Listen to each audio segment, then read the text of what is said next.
Wow, this place is something else. Ships piled upon ships? And the whole of it forming a city? This is Grand Ship, the sinking state. At least that's what people used to call it. An entire nation built atop a sinking boat? Yep, a really big boat. Big enough to be its own nation. It was also our airship for a while. A boat that was a nation? That was an airship? Je ne comprends pas.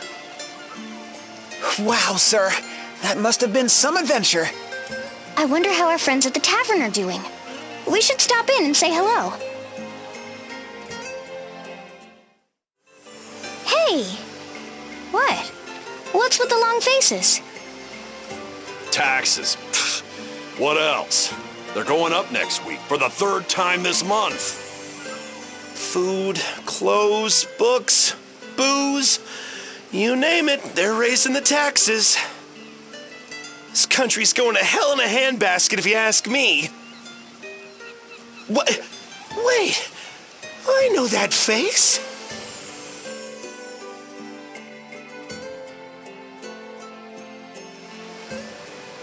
Well, well, look what the waves dragged in. You're looking hale and hearty, my dears.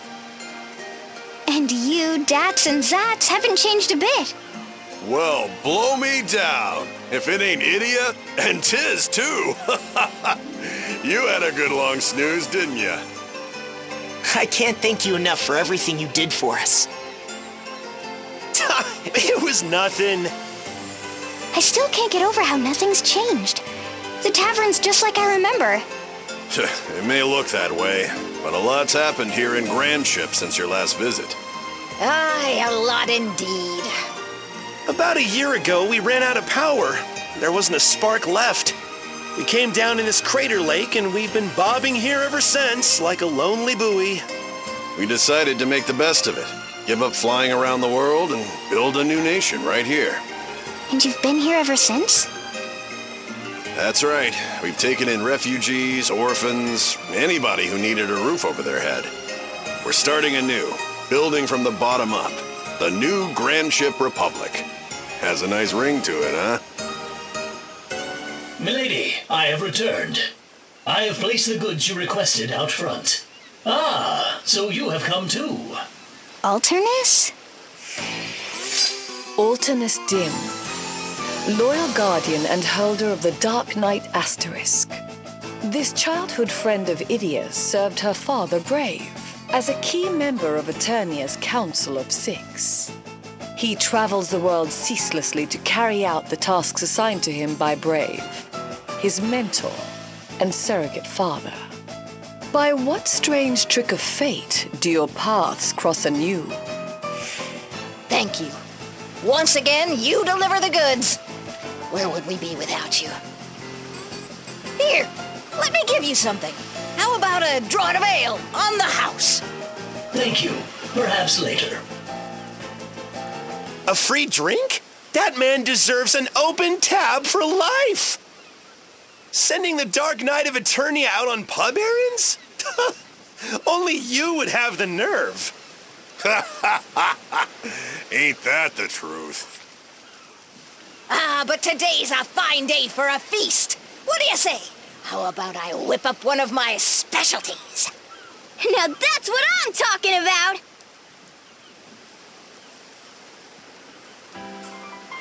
Lord of House Geneolja and leader of the Three Cavaliers? At your age? That's mighty impressive. It's nothing special, really. Want to hear something even crazier? This lass says she comes from the moon. The moon! Nice to meet you. Oh, but this is delicious. Seconds, please? The appetite of the young. Hey, Mr. Alternus! Ah, there you are. Here, come sit with us. And here's some piping hot soup for you. Yippee! And this is from me. Wow, sketch pads and pencils! These are great. Thanks so much, Mr. Alternus. You really have a way with kids. I only help to distribute the nation's handouts, food, stationery, and the like. It has made me popular. It is a fine nation, this one. Where else would you see the underprivileged so well taken care of and so happy? Not many places, for sure. Did that ever hit the spot? You can still pack it away, huh, Princess? Ain't that the truth? Every time we come here, you treat us to a magnificent feast. Wait, you mean you never pay for your meals? Well, no. Though when you put it like that, it kind of makes us sound like we're freeloading. You know, maybe we should pay sometimes. How much do we owe you? Don't mention it. Seeing your happy faces and full stomachs is all the payment I need. Oh, come on. Let us pay just this once. Really? Well, if you insist. Let me see. Plus tax, that comes to, yeah. 1,825,890 pig, with a 10% discount for regulars. 1,800,000 But how? I told you, didn't I? The taxes here are out of control. Yeah, but even still. I mean, there must be some mistake. The tax laws are set by our wise leaders. I'm sure they know what they're doing. Well, I'm going to lodge a formal complaint. You can pick up the tab. Let me know And there she goes. Look, it's a simple question. Who's responsible for these outrageous taxes? Yes, yes. As I have tried to explain, tax policy is determined by consensus of the entire council. The council, in turn, is chosen by the collective will of the nation. So, as you see, in a very real sense, everyone is responsible. But who in their right mind would want taxes so high? Idia, there is nothing to be gained by browbeating this gentleman. He is but one of many counselors. But it's ridiculous! Someone has to take responsibility. The waffling is driving me bonkers. This council is just a doddering old bunch of do-nothings. The poor laws here in Grandship are quite comprehensive. A certain degree of taxation is essential to maintain them. A certain degree? I just paid 7 figures for one meal. Well, you did. We must look after the orphans and the aged. Or are you suggesting we abandon them? The taxes also pay for the bread and books that I distribute to the children. Okay, so it's for a good cause. But aren't you taking it a bit too far? You are not the first to say so. This is why we are beginning to consider major policy reforms. What? Yes, a new organization has taken up the cause. Citizens concerned for the nation's coffers, they call themselves. They're holding their inaugural meeting in the old engine room. A number of influential council members will be attending. Should their agenda succeed, we can expect great changes, starting with taxes, which they plan to abolish almost entirely. Well, that would certainly be good for business. But, What of the bread and soup I deliver to the children? How will they be fed? So, what do you think about Gatz's story about the gigantic old man? That has to be Professor Norzen, right? Enormous troll-like body? Check. Bellowing voice like a cracked bell? Check. And those attendants in the pointed hats? Sounds like students of Alcampus to me. And Dad said he kept shouting, Fools! We must revive Tis Warrior! Speaking of which, what exactly is that soul stone? The one that brought me back. It was all shiny and shimmery. It was like it was made of some weird metal. I've never seen anything like it. It was only 50-50 that it would work, you know. That's what the professor said. I think Professor Norzen saw it all coming. The destruction of our world, the end layer. And he's been thinking about what to do about it for all these years. He's somehow determined that he needed Agnes, Idia, and you, sir. But I was still asleep then. True, but he looked at your medical charts and knew he had a chance to bring you back. If I could run a large instantaneous burst of energy through him, then perhaps... Well, that's what he said. So how did he figure out that the soul stone was here in Grandship? The research team mentioned it in their report, when Grandship first appeared in this world. So the professor came right away with a group of his students in tow. But in the meantime, the Empire launched its attack and brought down Eternian Central Command. That's right. I was stuck on my own, so the professor sent Idia. He entrusted the soul stone to us so we could use it to revive you, sir. We'd been trying to find a way, but we never knew there was something like that. Who knows where it came from, but thanks to its powers, here I am. I have to say, this Grandship is a very strange place. According to the proprietress, the nation was born some 3,000 or 4,000 years ago. Some legends say it was built by pirates. Ah, that would explain why you can see the remains of old sailing ships and galleys here and there. That's not the most interesting thing either. Look, over there, and there. This place is full of the same devices and machines as the one we saw in Sagitta. There's only one other place I know that you can see such things in buildings. The moon. You're saying that Grandship started as an advanced civilization like Sagitta and the Moon? Perhaps. Or perhaps Grandship itself was the original civilization. Now that would be weird. Either way, it's kind of odd that Dats gave up so easily once he heard my name. Gave up? Wait, didn't anyone tell you? Tell me what? Zaps was keeping an eye on things from the sidelines. According to him, the professor, moving like Quicksilver, snuck up behind Dats and put him into a sleeper hold. Then he spun him around and performed a textbook avalanche pile driver, full air at the apex and everything. Wow, that old guy just keeps impressing. Maybe it was the rampaging professor who grounded the ship in the first place. He's just that amazing. As Dats would say, ain't that the truth?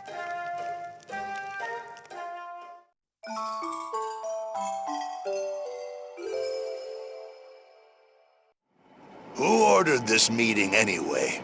And why all the way down here? I hear that some hotshot new counselor has been proposing major tax cuts. A new counselor? But who? It was I!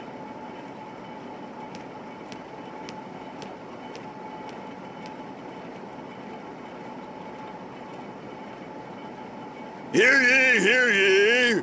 Councillor Kammer, Minister of Tax, has a new proposal that he would like all of you to hear. Minister Kammer, you have the floor. Fellow council members, thank you for coming today. Elec Quentis Kammer VIII, deposed king and holder of the Time Mage Asterisk. Once he sat on the throne of Ansheim, but his evil plots on behalf of the Eternian forces were laid bare by Idia and her allies. He prides himself in his precision and his fame as the Timekeeper King, little realizing that the epithet was meant as an insult. By what strange trick of fate do your paths cross anew? As you are all aware, our state has no power. Unable to soar through the skies at will, we resign ourselves to this stationary life. You are also aware that in years past, we harvested the bounty of the oceans and lived in plenty on the riches we found. Now our only exports are trinkets and handicrafts hewn from wood that we collect from the forest nearby. Every day our citizens, tools in hand, bow their heads in industrious toil. But the inescapable fact is, our coffers are empty. We can scarce afford even a fifth of our expenditures. Long have we boasted generous poor laws. But if we do not swallow our pride and abolish them, we shall be ruined within the month. As such, I have further refined my tax reduction proposal from last week. Stop pushing! I have enough copies for everyone. I hereby announce that 30 taxes are to be abolished. These include income tax, property tax, food tax, spice tax. Oh! This new policy will immediately increase the gross domestic output of the nation. Stop right there. An objection? Yes, what is it?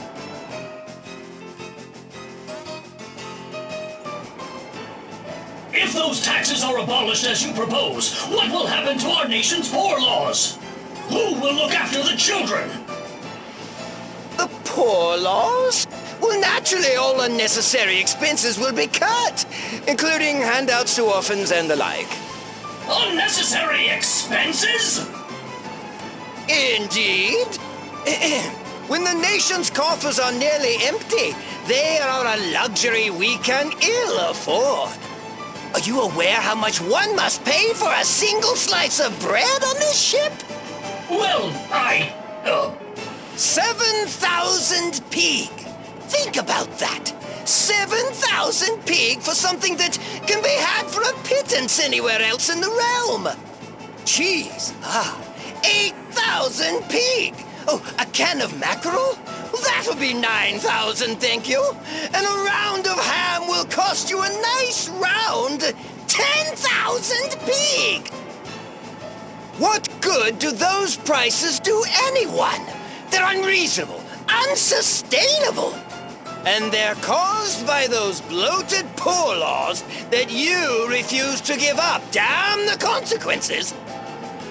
the poor laws are this nation's greatest pride. You would say that it is wrong to distribute wealth to those who need it most?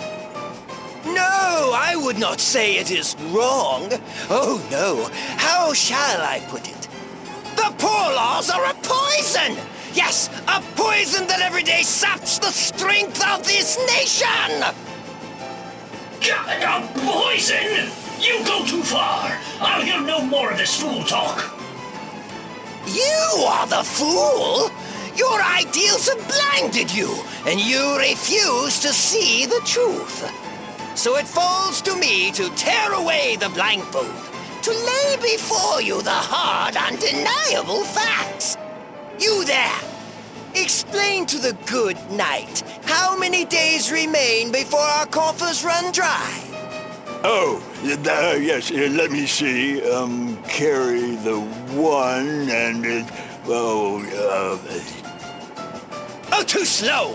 14 days, 21 hours, and 52 minutes! yes, that's it. To rephrase, in just over 2 weeks, our nation will be bankrupt! But is there nothing else we can do? Yes, I suppose there is. For example, we could discover a sunken galleon filled to the gunwales with gold, like last month. Or we could beg our neighbors for money, like the month before that. I am an expert in taxes. When it comes to tax theory, I am 1,225 years and 3 months ahead of all of you combined. You there. You are Idia Lee, yes? Daughter of the Grand Marshal of Eternia?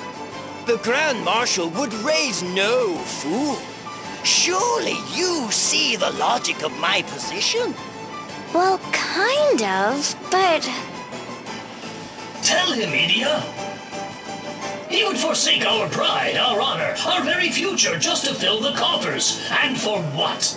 I will not live in a country where the rich grow fat while children starve. Yes, we can give orphans bread and soup, supply them with pencils, send them to school. But what good does it do if the country they call home collapses under the weight of excess taxation? Why, even as I speak, our national debt has increased by another 3.141592%! Time! Yes, time is of the essence, my friends! We must make a choice, and quickly! She is the daughter of the Grand Marshal of Eternia? Surely she can help us. She can show us a way out of our predicament. Speak, girl. You have the floor. Me? Okay. Right.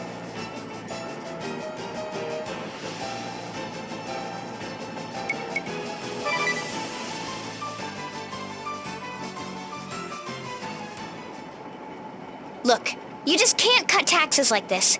The poor laws are too important. What? Are you mad, girl? I get it. It might seem crazy to risk financial ruin just to take care of the poor. But if you think of a country as a family, then it's not crazy at all. Families have to take care of their sick, their elderly, and most of all, their children. Those who can't work need to be supported. What kind of nation are you if you can't do that? Precisely.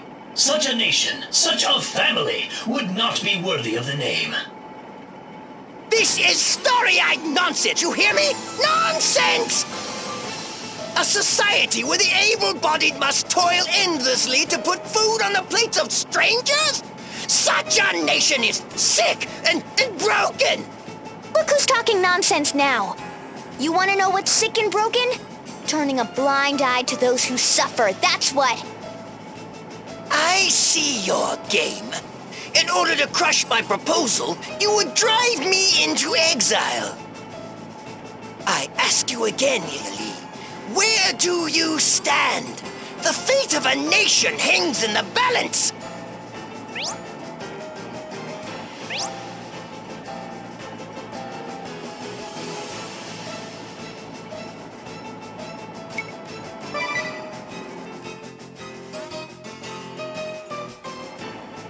You are a fool! Now I must educate you the hard way.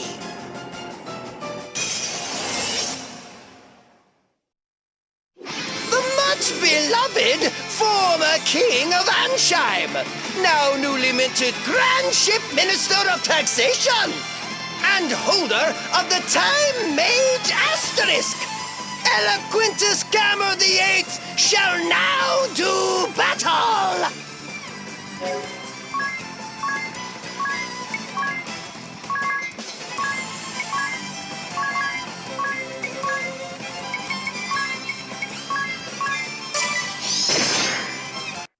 I'm back and better than ever.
stand for progressive taxation policies.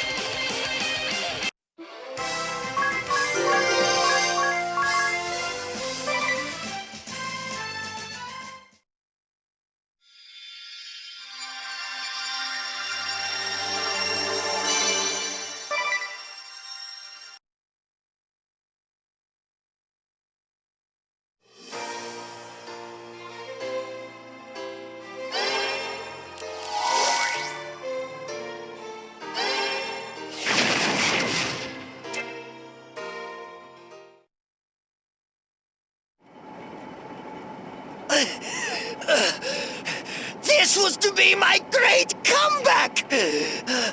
But now, I must start from scratch again! No, wait! Well done, Idia.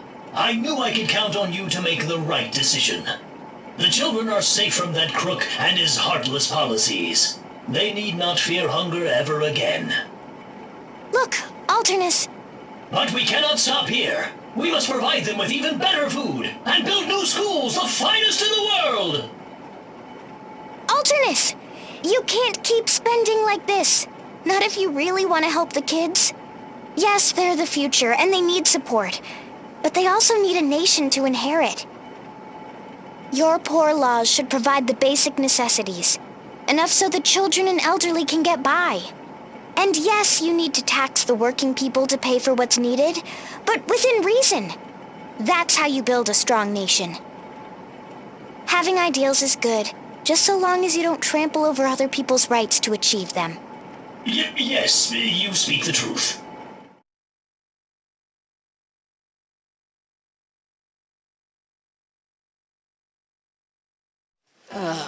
Is it true? They're raising taxes again? That's what they say. 30,000 peeg for cheese, 40,000 for a slice of ham.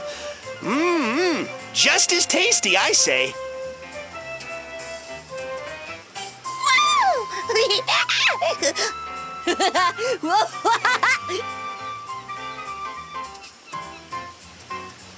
Did I go too far? I mean, you can't have the poor laws if there's no money to pay for them. Oh, it's all right. There'll be money enough soon. Really? It's true the taxes here are absurd and the prices ridiculous. But the crafts we produce are the finest in the realm. People all over are lining up to pay top coin for them. Added value, the economists call it. We turn wood from the forest into ships, tools, accessories, you name it. Sure, things cost a lot, but everyone's making enough to pay for it all, including the proprietress here. Ain't that the truth? And when the kids graduate from the new schools we built, they'll put their education to work and make more wealth. Yep. People know the government's got their backs, so they're not afraid to marry and raise lots of kids. Grandship's growing stronger day by day, all thanks to your ideals, Idia. Gee, I mean, that's good to hear. That reminds me. Remember that counselor? The one with the funny metal hat? Ah, the self-appointed Minister of Tax. Huh? Self-appointed? Yeah, it turns out he wasn't even a citizen, which meant he wasn't eligible to be elected counselor in the first place. He kept giving speeches about developing heavy industry, fixing the engines, putting Grandship back in the sky. Well, he ran out of money, couldn't pay his room and board, and had to turn to the poor laws for handouts. Ha!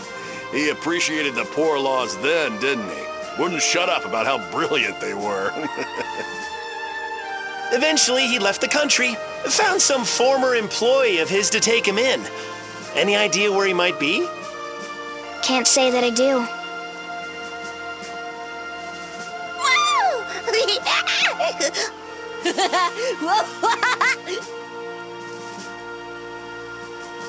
It's just nice to see the children happy. That's the most important thing, right? Definitely. The other stuff is negotiable, but a country has to protect its children. That reminds me. Take a look at these, will you? The Chamber of Commerce wants to market them to tourists, but I thought it best to get your permission first. Our permission? For what? Huh? The beloved heroes of Grand Ship, a tapestry depicting the warriors of light? Whoa! Check out this pewter mug set! It's got my face on it! Look, novelty wooden swords. Hewn of the finest wood. How much for one of those? Ah! 1 million peeg? Your merchants sure know how to turn a profit. Ain't that the truth?